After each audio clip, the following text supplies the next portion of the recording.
Мурманские общественники получили подарок от жителей Ингушетии. 14 тонн яблок, собранных в этом сезоне, прибыли в заполярную столицу с юга России. Сочный презент отправили представители республиканского отделения партии «Единая Россия» в честь грядущего праздника Дня народного единства. Наши единороссы решили, что ароматные, еще совсем недавно росшие под ярким южным солнцем фрукты должны украсить столы северян.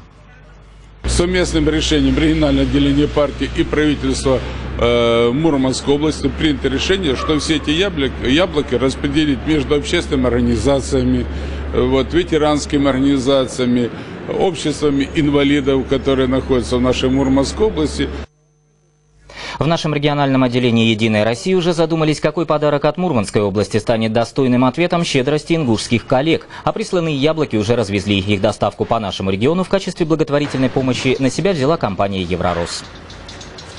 И для нас это, в общем-то, можно сказать, даже приоритетное направление. Я считаю, что бизнес должен быть социально направлен.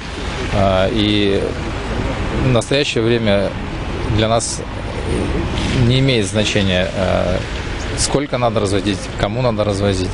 Мы считаем, что это делать необходимо и необходимо всем.